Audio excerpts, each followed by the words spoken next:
Boa noite. Boa noite. No Dia Nacional de Protestos, vias bloqueadas, ônibus parados, metrô e trens com problemas. Depredações ampliam a sensação de insegurança. Em São Paulo e no Rio, violência e choques com a PM. Milhões de brasileiros faltam ao trabalho, mas atos públicos reúnem apenas milhares. Centrais sindicais festejam ruas vazias. Autoridades criticam e minimizam o movimento. Desemprego bate novo recorde com 13,7%. Mais de 14 milhões de trabalhadores brasileiros estão na rua. Nova operação da Polícia Federal envolve pessoas ligadas a Renan, Sarney e Jucá. Investigação apura corrupção e lavagem de dinheiro em contratos da Transpetro. Lula afirma ter certeza absoluta de que Palocci não fará a delação, mas admite, se fizer pode prejudicar muita gente, menos ele. No Egito, o Papa Francisco condena a violência em nome da religião. O Encontro Internacional pela Paz ocorre em Universidade Islâmica. O Jornal da Gazeta está no ar.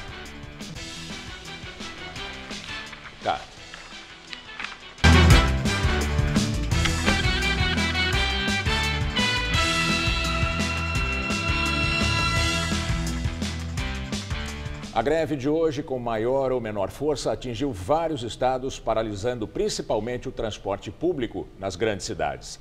São Paulo amanheceu sem a circulação de grande parte das linhas do metrô, trens e ônibus. Houve confusão com manifestantes na região central da cidade. Um dos mais importantes terminais da capital, o da Barra Funda, estava bem diferente hoje. Por causa da paralisação, poucos passageiros circularam por aqui, com a esperança de ver os serviços funcionando normalmente. Seu Luciano tinha acabado de sair do trabalho e estava avisando a esposa pelo celular. Não tem trem, não tem nada. Não tem previsão. O auxiliar de limpeza queria voltar para casa em Itapevi, na Grande São Paulo. Só não sabia como. O senhor pensou até em voltar para a empresa? Se não tiver transporte, eu já de voltar, né? Não tem como ir para casa. Cibele chegou de Santa Catarina, no sul do país. Conta que foi surpreendida com a greve. Se eu soubesse, eu tinha adiado para outra semana a viagem, né? Durante todo o dia, a estação Barra Funda do metrô, na linha vermelha, permaneceu fechada. Os funcionários atualizavam os passageiros por meio de mapas como este aqui, onde estavam funcionando outras linhas parcialmente. Diferente da CPTM, que chegou a liberar um dos portões. Só às 10h20 da manhã, a linha 8 Diamante começou a operar parcialmente entre as estações Barra Funda e Osasco. A outra linha que passa pela Barra Funda, a 7 Rubi, passou a funcionar em um trecho pouco depois. Quem precisou dos ônibus municipais também enfrentou muitos problemas. O terminal Parque Dom Pedro II, um dos terminais de ônibus mais movimentados da cidade, também amanheceu assim, vazio. A única linha que operava era do Jardim Colorado, que é um ônibus de cooperativa. Como não tem o sindicato, a gente fica aí arriscando, né? Arriscando porque a população quer ônibus. Os terminais Amaral Gurgel e Bandeira também estavam parados, assim como muitos na capital. Segundo a SP Trans, circulam aproximadamente 9 milhões de pessoas por dia nos ônibus municipais. Mas hoje, quem dependia dos coletivos ficou na mão. Ágata entrou no trabalho na noite de ontem e, quando saiu, não conseguiu voltar para casa. Que horas que eu vou chegar em casa? Pelo jeito, eu acho que eu vou ficar aqui até 8 horas para voltar a trabalhar. Hoje, os corredores de ônibus foram liberados para carros com um ou mais passageiros. Já os pontos continuam sem ninguém e o movimento vem mesmo só do trânsito.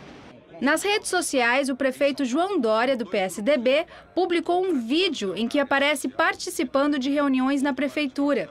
Em entrevista à Rádio Jovem Pan, ele desqualificou a paralisação. O senhor conseguiu sair de casa? Disseram que iam fazer protesto em frente à sua residência?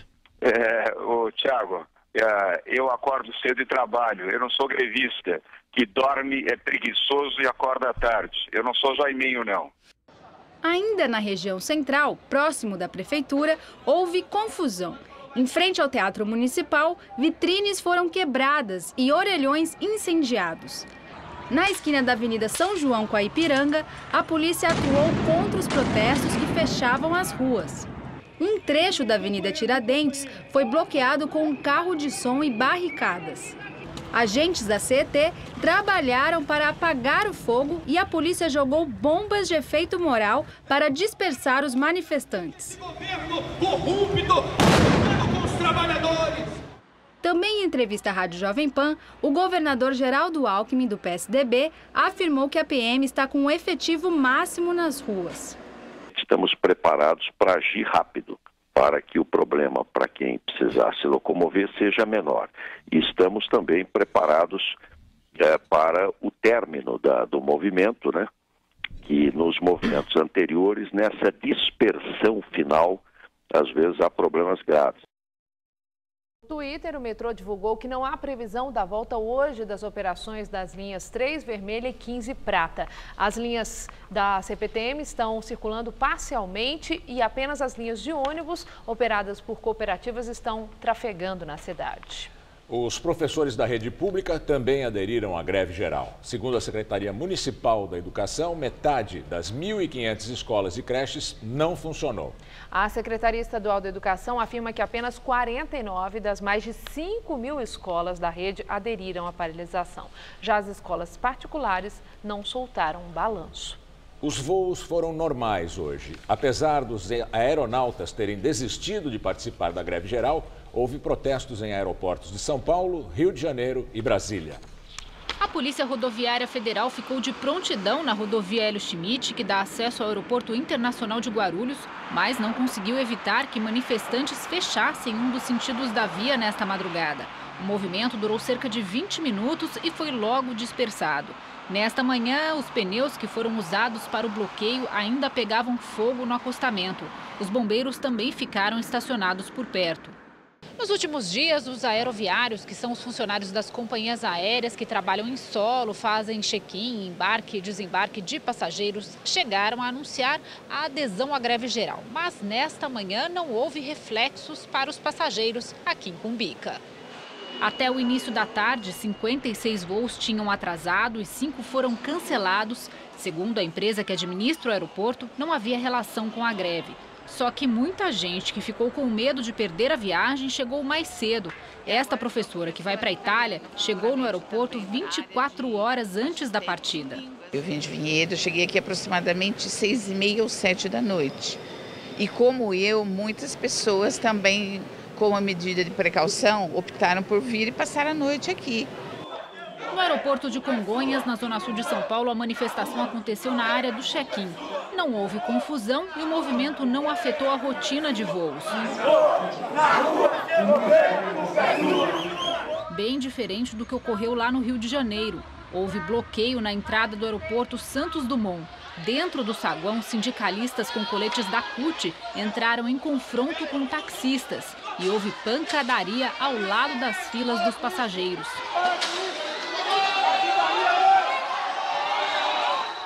Em Brasília, as vias próximas ao aeroporto Juscelino Kubitschek também foram fechadas pelos protestos.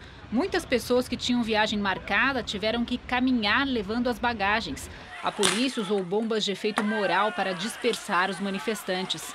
Também houve protestos no saguão, mas segundo a empresa que administra o aeroporto, sem reflexos para os voos. O que está acontecendo nesse país? Enquanto o povo não for para a rua, nós vamos ser atropelados. Segundo a Infraero, até às 6 da tarde, dos 1.224 voos programados, houve atraso em 195 e 58 foram cancelados. Neste momento, aqui em São Paulo, manifestantes ligados ao movimento dos trabalhadores sem teto e a outros movimentos sociais e sindicatos ligados à esquerda protestam no Largo da Batata. A repórter Sabrina Pires acompanha e tem as informações ao vivo. Gamberini, eles já deixaram o Largo da Batata agora há pouco, a concentração começou às 5 horas da tarde e agora eles estão caminhando. A Faria Lima, ela está fechada nos dois sentidos e eles caminham em direção a Alto de Pinheiros, onde fica a casa do presidente Michel Temer. O local está todo gradeado, mas acabei de falar há pouco com o coordenador do MTST, o organizador desse ato de agora, o Guilherme Boulos, e ele falou que a ideia não é ter conflito, porque outras pessoas já foram presas hoje, e ele disse que não é essa a intenção, e sim colocar a indignação do povo, palavras de Guilherme Boulos.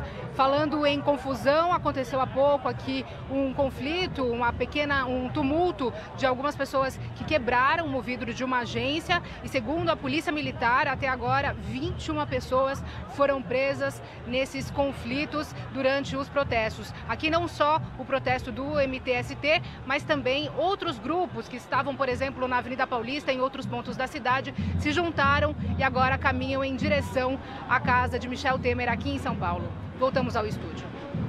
O atendimento médico de emergência funcionou em São Paulo, mas as manifestações afetaram alguns serviços de saúde pública na capital. O Lúcio mora na região central de São Paulo e hoje precisou recorrer ao Uber para chegar ao Hospital das Clínicas, onde tinha uma consulta marcada. Ele diz que, por causa da greve, percebeu uma queda no movimento de pacientes e de funcionários da instituição. Na parte de atendimento, propriamente dita, a gente vê mais médico, pessoal de apoio, parte mais burocrática, pouquíssimas pessoas e muito pouco paciente também. Já Ana Maria veio do interior de São Paulo até o hospital. Depois de 3 horas de viagem, ela não conseguiu o remédio que precisava e disse que faltavam funcionários na farmácia. Hoje a senhora veio só para pegar remédio? Só para pegar o remédio e não peguei. Para a senhora? É, para pegar o remédio para circulação, não consegui pegar. E agora como é que a senhora vai fazer para conseguir o remédio? Agora eles retornaram para dia 2 para me vir. Cheguei aqui na farmácia, 6 horas da manhã, não quiseram atender. Daí eu quis entrar no banheiro, ela não deixou. Ela falou que não tinha funcionário. Por causa da greve? Da greve. A Secretaria Municipal da Saúde informou que as unidades de saúde contaram com 80% do efetivo.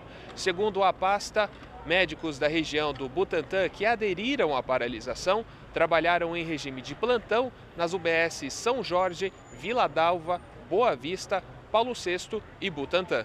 A secretaria disse que tomou medidas para ajudar funcionários a chegar aos postos de trabalho de 2 unidades. Ainda assim, ressalta que todos os serviços de saúde ficaram abertos e disponíveis para atendimento da população. A Secretaria Estadual da Saúde afirmou que os hospitais da rede estadual estão funcionando normalmente.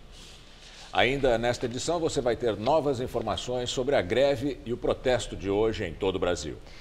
Nova fase da Operação Satélite da Polícia Federal mira em assessores de Sarney e Jucá e um advogado ligado ao ex-presidente do Senado, Renan Calheiros, do PMDB. A operação foi autorizada pelo ministro Edson Fachin, relator da Lava Jato no Supremo Tribunal Federal.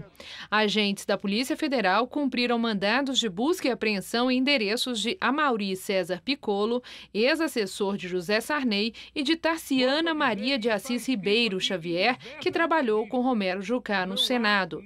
A Operação Satélite também mirou no advogado Bruno Mendes, ligado ao senador Renan Calheiros. Segundo a Procuradoria-Geral da República, o objetivo da operação é apurar irregularidades na Transpetro, subsidiária da Petrobras. São investigados crimes como corrupção, lavagem de dinheiro e organização criminosa. Sarney, Jucá e Renan são alvos de inquérito no STF, acusados de tentar atrapalhar as investigações da Lava Jato. Em delação premiada, Sérgio Machado, ex-presidente da Transpetro, disse que repassou mais de 70 milhões de reais em propinas para os 3 PMDBistas. O nome de Bruno Mendes apareceu em uma conversa que foi gravada por Sérgio Machado. As gravações vieram a público no ano passado.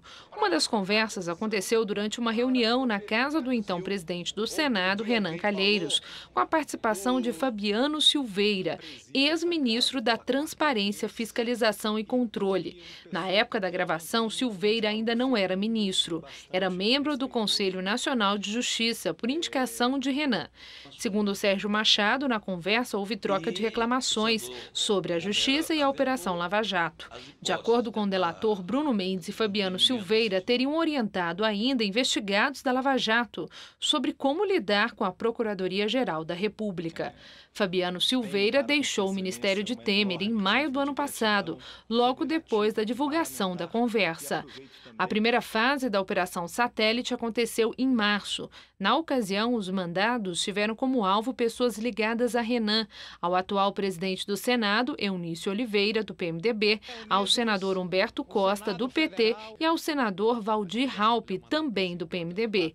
Eles negam qualquer tipo de irregularidade. O presidente do Senado, Eunício Oliveira, do PMDB, saiu da UTI, mas continua internado no hospital de Brasília. Ele deu entrada no centro médico ontem, depois de desmaiar em casa. Eunício deve ter alta amanhã. Segundo a assessoria do senador, as suspeitas iniciais de acidente vascular cerebral e encefalite viral não se confirmaram. No entanto, o boletim médico não diz qual problema de saúde ele teve.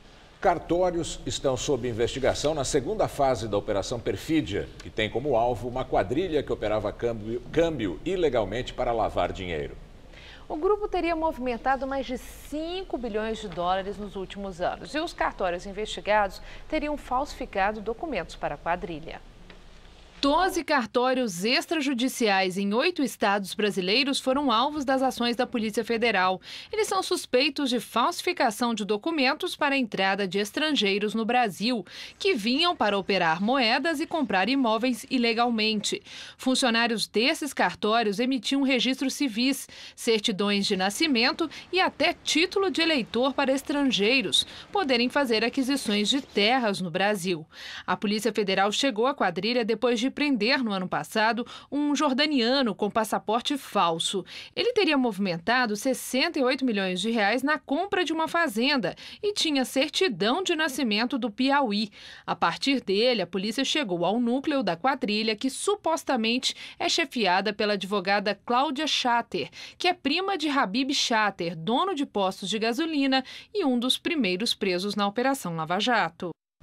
Ex-presidente Lula afirma em entrevista que tem certeza que Antônio Palocci não fará a delação premiada e elogia a greve geral desta sexta-feira. Em entrevista à Rádio Guaíba, do Rio Grande do Sul, Lula disse que se Palocci fizer delação, acredita que muita gente poderia ser prejudicada, menos ele. Eu tenho certeza absoluta, mas certeza absoluta que o Palocci não vai fazer delação. Se fizer delação, ele pode contar tudo o que ele souber, tudo que ele souber. Eu tenho certeza que pode prejudicar muita gente, menos eu. O ex-presidente voltou a dizer que não teme nenhuma delação. Na semana passada, durante depoimento ao juiz Sérgio Moro, Palocci sinalizou que pode fechar acordo com a Justiça. O petista afirmou que poderia passar informações como nomes, endereços e operações realizadas que podem dar mais um ano de trabalho à Lava Jato. Palocci, inclusive, trocou o advogado. Ele contratou um defensor que já negociou delação premiada de outros investigados na operação. Segundo o jornal Valor Econômico, uma das confissões que Palocci fez aos advogados que negociam o acordo é que metade da propina nos contratos de sonda da Petrobras com a empresa Sete Brasil iriam para o ex-presidente Lula, do PT. À rádio, Lula falou ainda sobre a greve geral de hoje. Ele elogiou a manifestação. Eu acho que é uma greve histórica que acontece no Brasil. É uma greve histórica há muito tempo que nós não temos um movimento tão preciso quanto esse, e é importante dizer que é uma greve causada pela irresponsabilidade e pela insensibilidade do governo. Direto de Brasília, Josias de Souza fala sobre a reação do governo Temer à greve geral. O governo se preparou para o pior. Achava que a greve geral e as manifestações contra as reformas teriam proporções extraordinárias. No início da tarde, Michel Temer e seus auxiliares já haviam concluído que o monstro se revelou menos feio do que parecia. Para o Palácio do Planalto, a greve não foi geral e os protestos foram pontuais. Temer disse que não vai recuar, nem pode. A essa altura, se o governo sofrer uma derrota em votação de reforma como a da Previdência, o resto do mandato tampão de Michel Temer será um melancólico epílogo. O que está acontecendo nesse momento no Brasil é uma revanche da batalha do impeachment. As forças políticas que caíram junto com Dilma Rousseff tentam dar o troco. O palco da guerra é o Congresso, a arma é o asfalto. Tenta-se engatilhar contra Temer a mesma insatisfação que derreteu o mandato de Dilma. Tão impopular quanto Dilma, Temer dá de ombro para as ruas. Sua preocupação é evitar que os congressistas que traíram Dilma, hoje tão governistas quanto ontem, desliguem o seu governo da tomada, rejeitando suas reformas. O Palácio do Planalto admite que ainda não dispõe de votos para aprovar a mexida na Previdência Social. Para obtê-los, lida com um bloco parlamentar que de longe se parece um saco de gatos, mas de perto se parece muito mais com um saco de ratos. Boa noite. O ministro do STF, Gilmar Mendes, manda soltar Eike Batista. Ele concedeu habeas corpus ao empresário que está detido em Bangu. Eike foi preso em janeiro na Operação Eficiência. Eike teve a prisão preventiva decretada depois que 2 doleiros disseram que ele pagou mais de 16 milhões de dólares em propina ao ex-governador do Rio, Sérgio Cabral, do PMDB.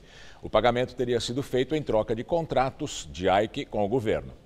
Com a paralisação dos transportes, muita gente deixou de ir às ruas e o movimento no comércio foi afetado. No centro e na região da 25 de março parecia até domingo. Boa parte das lojas não abriu. Essa deixou até um aviso na porta. A vendedora diz que os funcionários não conseguiram chegar. Acho que 90% não veio. Da última vez foi 50%, mais ou menos. A gente conseguiu chegar atrasada, mas conseguiu. Hoje, literalmente, não tem ninguém. Quem pretendia fazer compras não gostou da tranquilidade. Achei que ia estar bem, que ia ter muito mais loja aberta, né? Já a Caroline, que veio de Santa Catarina, enxergou vantagem. Aqui até está melhor, porque uma vez quando eu vi, não dava nem de andar direito. Na região da Avenida Paulista, além dos bancos, algumas lojas também não abriram. A Associação Comercial de São Paulo estima a perda de hoje em quase um dia inteiro de faturamento. É que mesmo nos shoppings que funcionaram normalmente e nas lojas de rua que abriram, o movimento foi pequeno. Com a dificuldade no transporte público, os clientes não apareceram. Na Casa de Sucos, no balcão que vive lotado, hoje os fregueses minguaram. Caiu uns 50%, pouca gente na rua. Tem ônibus, não tem metrô e o pessoal não se aproxima, né? Não tem gente. A loja de roupas, até às 4 da tarde, não tinha vendido nenhuma peça. Na da frente, a gerente diz que o movimento até que não foi tão ruim quanto ela esperava. Uns 30%. Não caiu muito, valeu a pena ter aberto. Com calçadas mais vazias, muitos ambulantes também não vieram. A Nilza arriscou e vendeu apenas 2 toquinhas. Valeu a pena ter vindo? Valeu, né? Melhor pouco do que nada. Houve protesto em várias regiões de São Paulo. Na Avenida Paulista, a pista chegou a ficar interditada nos 2 sentidos. Agora está parcialmente interditada a Avenida Paulista no sentido Consolação, na altura do MASP. Na Ponte Eusébio Matoso, na Zona Oeste, a Polícia Militar usou jatos d'água para dispersar os manifestantes. Na Avenida Paulista, manifestantes se concentraram em pontos distintos para bloquear os 2 sentidos. Um grupo ligado aos professores da rede municipal se reuniu na região da Rua Augusta e o outro da Central Sindical com Lutas em frente ao MASP. Dezenas de motoboys da União Geral dos Trabalhadores também participaram do protesto. Eles passaram pela Avenida 23 de Maio, Avenida Paulista e foram para a sede da Prefeitura, no Viaduto do Chá. Na Praça do Ciclista, Black Blocs tentaram fazer uma barricada, mas foram impedidos pela polícia. No trajeto, picharam pontos de ônibus com frases contra o governo Temer e símbolos anarquistas. Na Rua da Consolação, picharam muros da futura estação de metrô Higienópolis Mackenzie. Depois, seguiram para o Largo da Batata. Na Ponte Eusébio Matoso, na Zona Oeste, a tropa de choque usou jatos d'água, bombas de gás lacrimogêneo e balas de borracha para dispersar bloqueios em ruas da região. As imagens foram postadas no Twitter pela Polícia Militar. A greve geral não se restringiu a São Paulo. Os protestos aconteceram em todo o país e em algumas capitais houve confusão. Em Brasília, o transporte público não funcionou. Pela manhã, manifestantes fecharam o acesso em mais de 5 rodovias. No começo da tarde, centenas de pessoas ocuparam a esplanada dos ministérios. Em Belo Horizonte, o metrô não funcionou e os ônibus funcionaram parcialmente. Vias foram bloqueadas. Os manifestantes seguiram em passeata pelas ruas do centro da capital mineira. No Rio de Janeiro, coletivos, trens e metrô funcionaram normalmente. Mas, ao todo, a capital teve pelo menos 17 manifestações. Houve muito tumulto e correria. A polícia militar e manifestantes entraram em confronto. A PM usou balas de borracha e bombas de gás. Vários prédios foram depredados e ônibus foram incendiados. Em Curitiba, nenhum ônibus circulou e algumas rodovias foram bloqueadas. De acordo com a PM, 10 mil manifestantes participaram de um ato. Já os organizadores falam em 30 mil pessoas. Em estradas de vários estados, houve bloqueios e barricadas, como Maranhão, Bahia, Pará, Rio Grande do Sul e Espírito Santo. O governo Temer minimizou as manifestações e a greve geral. Para a Rádio CBN, o ministro da Justiça, Omar Serralho, afirmou que a paralisação foi um fracasso. Já a Rádio Jovem Pan, Serralho classificou a greve geral de baderna generalizada. Nós não temos greve, não há greve, o que há é uma baderna generalizada. Há uma insatisfação daqueles que estão percebendo que estão perdendo a fonte de recursos que levava a que manipulassem a vontade dos nossos trabalhadores. No primeiro momento, eu acho que as consequências serão no sentido de fortalecer as reformas. Porque quando essas atitudes são tomadas em que você desborda da lei, você cria dificuldades para que as pessoas se dirijam ao seu trabalho. Voltamos a falar com a repórter Sabrina Pires, que acompanha um ato aqui em São Paulo em apoio à greve geral. Sabrina. Fora Temer!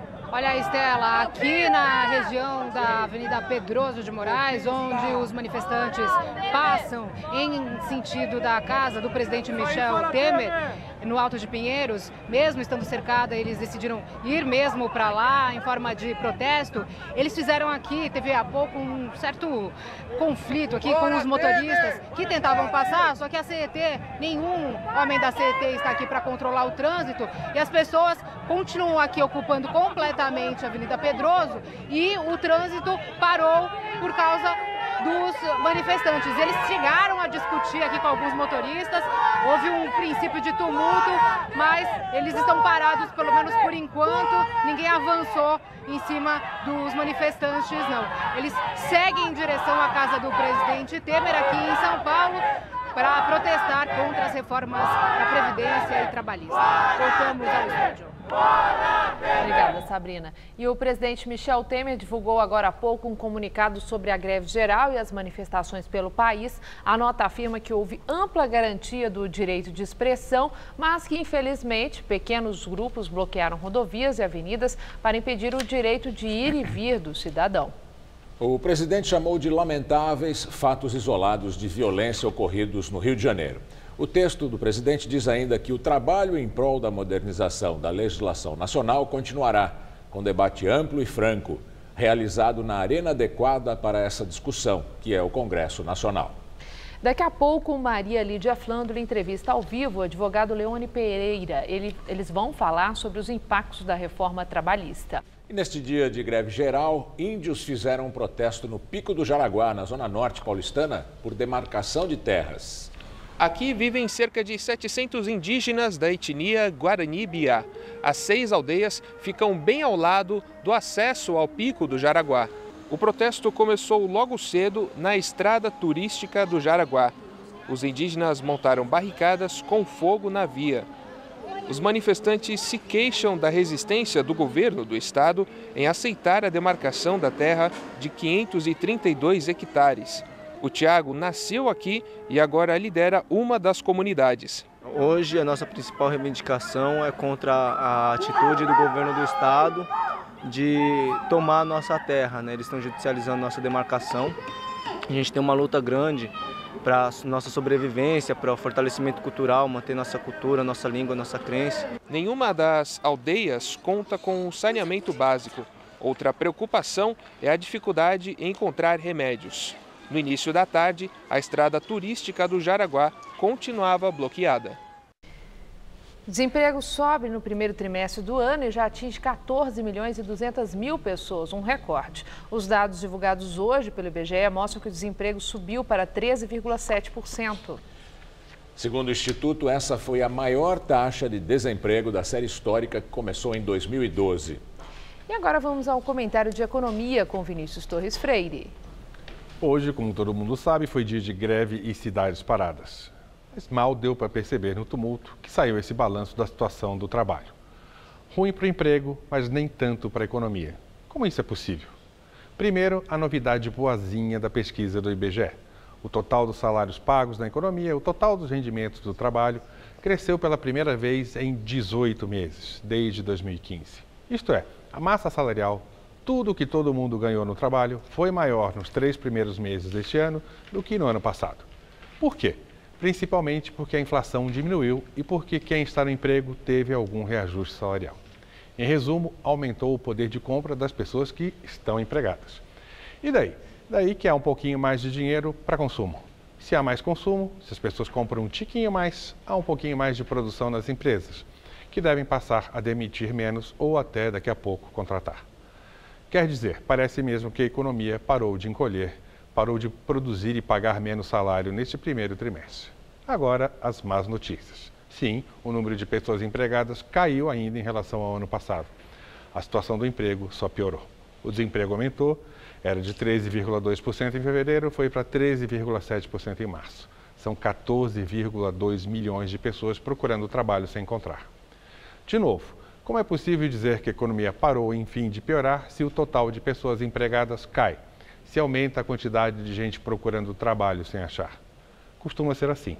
Quando a economia começa a piorar, as pessoas não perdem o emprego logo de cara. As empresas não demitem logo. Na média, esperam para ver como fica a situação. Mas, por outro lado, quando a economia começa a melhorar de uma recessão profunda, as empresas não saem contratando. Elas têm capacidade ociosa, podem produzir sem contratar ou investir mais. E aí, além do mais, têm medo de contratar, enquanto a melhora não parece firme e duradoura. Então, mesmo com a melhorazinha deste ano na economia, o desemprego ainda vai crescer, pelo menos até metade deste ano.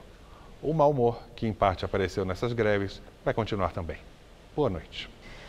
Voltamos a falar sobre a greve. Um grupo de manifestantes que saiu do Largo da Batata segue para a casa do presidente Michel Temer em São Paulo, no Alto de Pinheiros. A repórter Carla Rodeiro está nas imediações e tem as informações. Carla.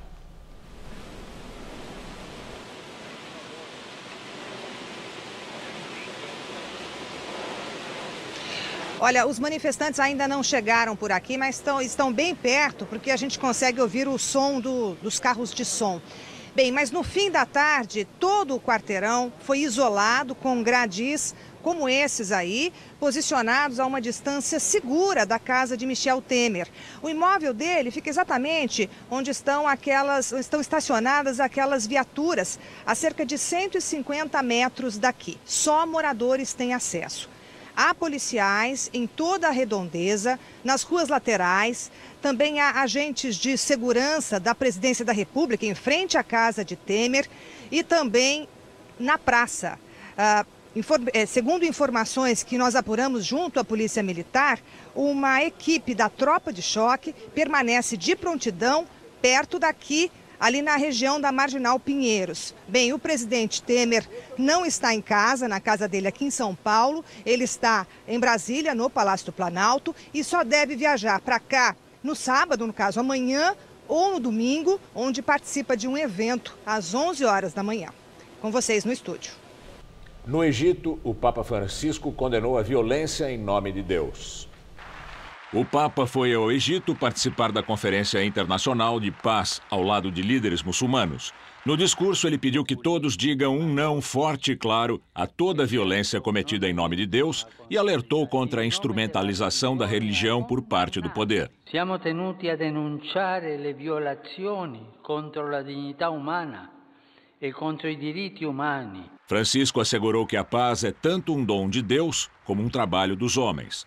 A visita ao Egito vai ser curta, apenas 27 horas. No Cairo, Francisco foi recebido pelo presidente Abdel Fattah el-Sisi e se reuniu ainda com o Papa copta Teodoro II.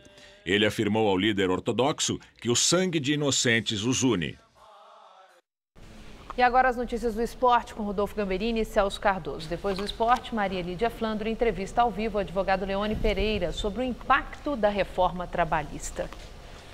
Começa depois de amanhã, domingo, às 4 da tarde, a decisão do Campeonato Paulista entre Corinthians e Ponte Preta, que revivem aquela final histórica de 77, né, Celso? Do jejum do Corinthians. 22 anos sem títulos, quebrados justamente naquele ano. 40 anos se comemora essa conquista. E esse jogo promete muitas emoções também. Decidir em casa é uma vantagem e tanto para o Corinthians. Mas é bom lembrar que a Ponte Preta surpreendeu até aqui ao eliminar o Santos e depois o Palmeiras fora dos seus domínios. Para o jogo deste domingo, em Campinas, está praticamente tudo pronto e a confiança é grande dos dois lados. Com 9 jogadores pendurados com cartão amarelo, a ordem no Corinthians é pegar leve nas faltas no primeiro jogo da decisão. O técnico Fábio Carille disse ao longo da semana que espera uma Ponte Preta agressiva e tenta se aproveitar da solidez defensiva para levar a decisão para Itaquera. O time que entra em campo domingo deve ser o mesmo que enfrentou o São Paulo na semifinal. Do lado da Ponte Preta, hoje o dia foi de treino com os portões fechados. Em busca de um título paulista inédito na história do clube, o técnico Gilson Kleina não dá detalhes da formação da equipe para o primeiro jogo da decisão. Como já vem acontecendo desde o início dos mata-matas, os jogadores da Ponte Preta querem surpreender o Corinthians no Moisés Lucarelli e fazer o resultado já na primeira partida. A gente criou identidade aqui na Ponte, é um time que marca muito e sai no contra-ataque. A gente não pode perder essa maneira de jogar. Então a gente sabe que dando o nosso máximo, jogando no nosso estilo, que é esse, sem mudar, independente se for final ou não, a gente sabe que tem grande chance de fazer um grande jogo. Pelo que a gente viu aí, a gente deve esperar um jogo de 2 times retrancados? Mais ou menos isso. É a característica do Corinthians, jogo feio, mas brigado. Sabe aquele jogo que não é tão bonito plasticamente, mas é muito disputado. A Ponte Preta passou por Santos e Palmeiras, que eram times que buscavam o jogo. Claro. O Corinthians também passou por um São Paulo que buscava o jogo. Então a expectativa, sabe, é jogo bem disputado ali no meio, bem brigado e com poucas chances.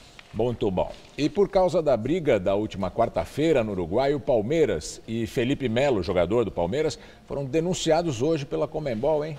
Já era esperado, né, Gamberini? Uma briga generalizada como que ocorreu não poderia acabar sem punição. Mas o Peñarol e 3 jogadores do clube uruguaio também foram denunciados pela violência no jogo de quarta pela Libertadores. O volante Felipe Melo do Palmeiras foi denunciado por essa agressão ao camisa 10 do Peñarol. Além dele, os atletas uruguaios Matias Mia, Naitan Andes e Lucas Hernandes também foram denunciados pela confusão que incluiu os 2 clubes. Os advogados do Palmeiras já estão no Paraguai para apresentar a defesa no Comitê de Disciplina da Conmebol. Hoje eles divulgaram um vídeo que mostra como começou a briga. Minutos antes do apito final, um dos jogadores do Peñarol desfere um soco no rosto de William. Após o apito, os uruguaios partem para cima dos atletas brasileiros. Caso sejam punidos, os 2 clubes podem perder o mando de campo e ganhar multa de até $400 mil. Dinheiro para chu, hein? E a punição também deve ser grande. Obrigado, Celso. Boa noite. Boa noite e até segunda. Não, até final de maio, estarei em férias. Boas férias, divirta-se. Obrigado. Estela. E agora vamos ao comentário de cultura com César Job.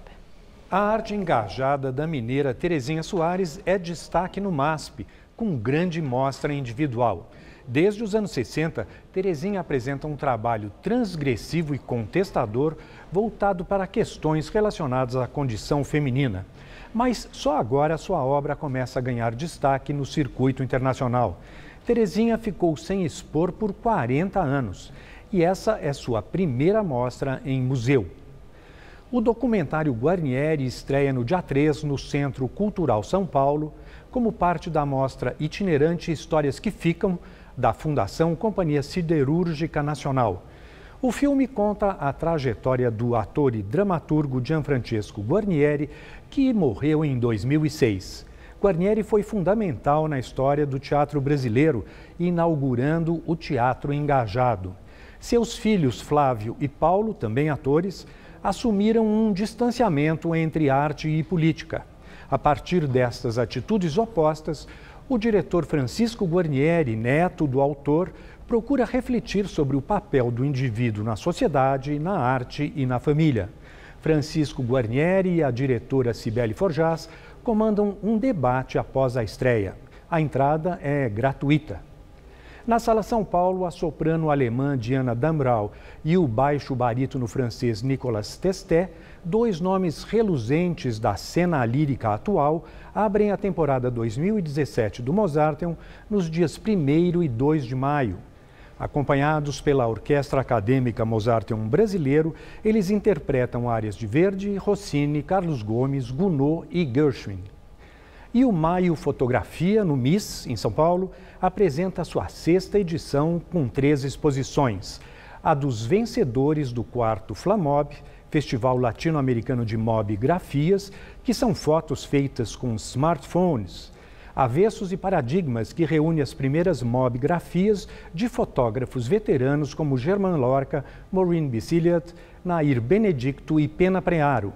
E a arte da observação urbana, com ensaios do coletivo Icari Creative.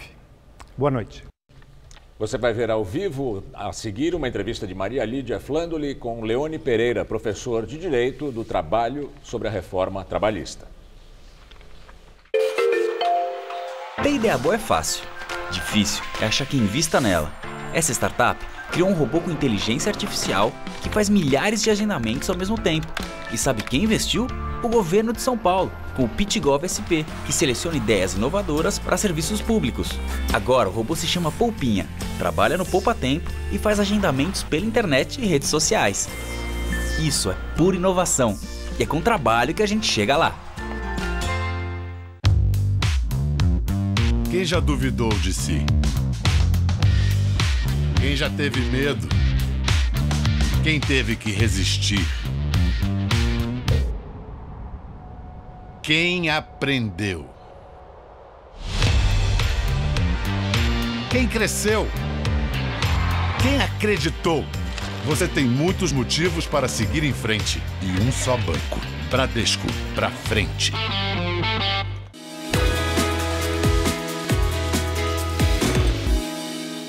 Eu não tenho dúvidas de que quando você estuda, você se aprofunda, você cria novos debates, isso agrega muito no seu dia a dia. Você começa a simular problemas em sala de aula e isso faz toda a diferença. A gente nunca sabe o que vai acontecer no futuro, então quanto mais preparado a gente estiver, melhor. Eu escolhi a Casper Libero pela tradição, pela localização, a Avenida Paulista facilita muito, então eu acho que a Casper tem um nome no mercado, tem uma credibilidade, professores de excelente nível e isso te agrega tanto que é uma satisfação incrível pra gente. Por isso, eu sou Casper. Somos todos Casper.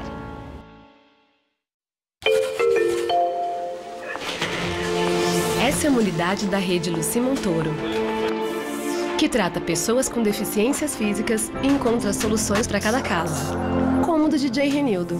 Você acredita que ele precisou amputar 40% do corpo para continuar a viver? Agora, o mais incrível foram os profissionais, tão preparados que criaram um jeito dele voltar a andar e a sonhar com a vida que tinha. Isso é inovação e é com trabalho que a gente chega lá.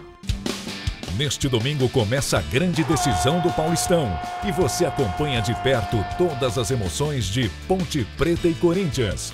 Confira os lances, os gols e as principais polêmicas do primeiro confronto alvinegro em busca do título estadual. Mesa Redonda, neste domingo, 9 da noite. Oferecimento Lux Color.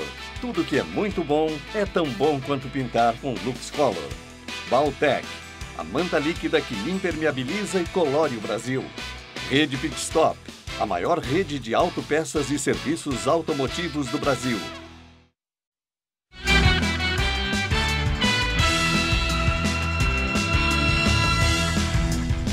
As reações à reforma trabalhista na entrevista do dia com Maria Lídia Flandoli. Entrevisto hoje o advogado Leone Pereira, professor de Direito do Trabalho e coordenador pedagógico da Damásio Educacional. O professor Leone Pereira é autor de vários livros e, dentre eles, esse, o mais recente, Manual de Processo do Trabalho. Professor, muito obrigada por estar conosco. Eu começo com uma grande preocupação de muita gente hoje. O empregador pode descontar o dia de trabalho de quem não apareceu hoje para trabalhar? Bom, em primeiro lugar, boa noite, Marilide, boa noite a todos que nos assistem. Realmente essa é uma grande dúvida, mas pela lei de greve, quando o trabalhador exerce o seu direito de greve, a empresa está autorizada a não descontar o dia, mas esse dia não será pago. A gente chama de suspensão do contrato, um dia que ele não trabalha, mas ele também não recebe. O que pode a Justiça do Trabalho determinar o pagamento desse dia. Mas pela lei de greve, ele não tem direito a receber esse dia. Mesmo quem não conseguiu chegar porque não teve transporte ou porque enfrentou piquetes pelo caminho? Essa é uma discussão não prevista na lei específica. É algo que pode ser levado ao Poder Judiciário, mas em princípio, se ele não chegou, e como a greve ela é geral, eu tenho a premissa, vamos dizer assim, que ele está nessa greve e está exercendo o seu direito sim, mas sem o direito de receber pelo dia parado. Mas essa discussão pode ser levada assim ao Poder Judiciário. Bom, isso para quem estiver aflito e preocupado. Exatamente. Hoje, dia dessa greve geral, muita gente está pensando, né, sobre essa possibilidade, está esclarecido. Professor, a reforma trabalhista, o governo Temer comemorou aquela aprovação em primeiro turno pela Câmara Federal. Já os sindicatos promoveram essa greve geral em protesto às reformas, dentre elas a trabalhista. A reforma trabalhista justifica celebração ou merece o protesto porque, de fato, prejudica os trabalhadores? Olha, essa reforma, ela traz sim aspectos negativos, preocupantes, como o princípio do negociado sobre legislado, um contrato em caráter intermitente, uma adesão ao programa de emissão voluntária com quitação extinto contrato. Tem alguns aspectos negativos sim, mas também a reforma trouxe sim aspectos positivos, como regulamentação do teletrabalho, como previsão de dano moral para o trabalhador, alguns direitos que não estavam previstos em lei, curiosamente estão previstos agora na CLT. Então, a meu ver, com devido respeito, a população não teve acesso aos aspectos positivos que a reforma também traz. Ele se sobrepõe a mais aspectos positivos do que aqueles que o senhor chama de negativos? Olha, a meu ver, se a gente analisar globalmente, ele traz mais aspectos positivos do que negativos.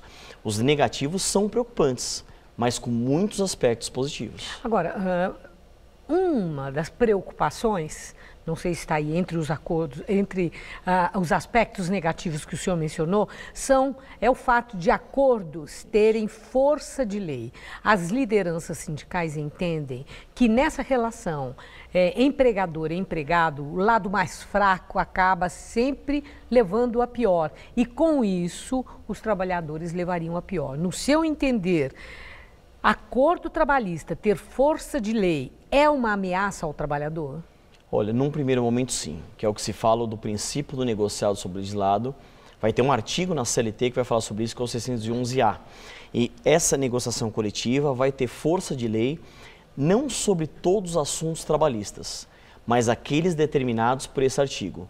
Isso acaba preocupando, porque num primeiro momento, aquilo que foi decidido, aquilo que foi negociado, não vai poder ser levado ao Poder Judiciário para reapreciação daquilo que foi negociado. Mas, conversando já com alguns juízes, nada impede também o trabalhador entrar com as suas ações trabalhistas e a advocacia trabalhista vai estar para amparar também o trabalhador. Então, ele não está totalmente desamparado. Agora, o que preocupa é ele ter, entre aspas, uma sorte de ter um bom sindicato que realmente tenha força de negociação junto às empresas para conseguir uma negociação não tão redutora assim dos seus direitos.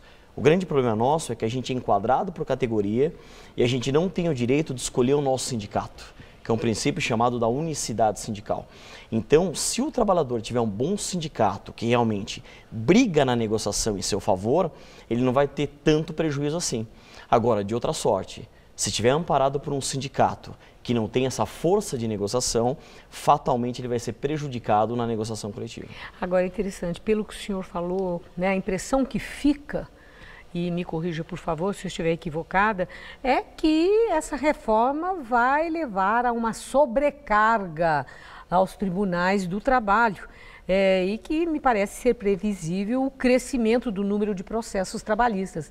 É isso mesmo? Essa impressão faz sentido? É isso mesmo, né? Há um consenso da própria OAB, da Advocacia Trabalhista, que quanto mais alterações a gente tenha na legislação, isso naturalmente vai trazer problemas nessa área e que, portanto, aumentará em muito a demanda da Justiça do Trabalho, que já está bem abarrotada. E como pode ser bom uma reforma que vai abarrotar mais ainda a Justiça do Trabalho? Sob esse aspecto, a reforma é negativa.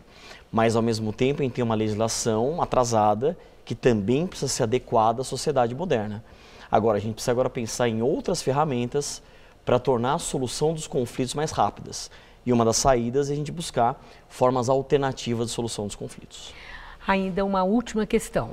As centrais sindicais, sindicatos Brasil afora, protestam contra essa reforma e o grande argumento é que o trabalhador vai perder direitos adquiridos. E eu pergunto para o senhor, se é esse o verdadeiro motivo do empenho das centrais sindicais contra a reforma ou pesa muito mais a questão de, na reforma, a contribuição sindical passar a ser opcional. E isso equivale a dizer, vai acontecer um esvaziamento de caixa dos sindicatos, fragilização da estrutura e perda de poder. Como é que o senhor vê? O que está pesando mais aí? A meu ver, com o devido respeito aos entendimentos em sentido contrário, isso até pode trazer o que a gente chama de precarização de direitos, que é perda de direitos. Mas a preocupação central, mais veemente, é no sentido do término da contribuição sindical obrigatória. É justa essa contribuição, no seu entender? A meu ver, eu entendo que não. A meu ver, eu sou favorável ao sindicato brigar pelo trabalhador. E ficando opcional, aí é justo? Eu entendo que sim. Eu particularmente, eu sou contra a contribuição sindical obrigatória. Eu acho que é uma herança da era do Getúlio Vargas, Estado Novo, e que a gente está numa outra sociedade, num Estado democrático de direito, o que não justificaria mais essa cobrança obrigatória, sendo facultativa. Ele brigando pelo trabalhador, está lá associado e aí sim contribuindo se for a sua vontade. Professor, muito obrigada por seus esclarecimentos. Uma boa noite. Olha, uma boa noite e agradeço.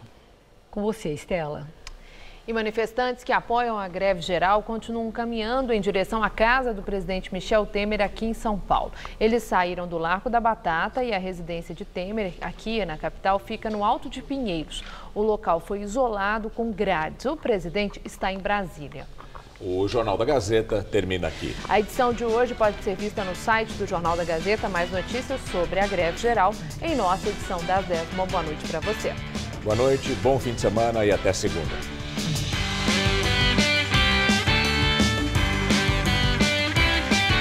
Unifom recebe a cantora Bárbara Rodrigues no Todo Seu de hoje, 10h30 da noite.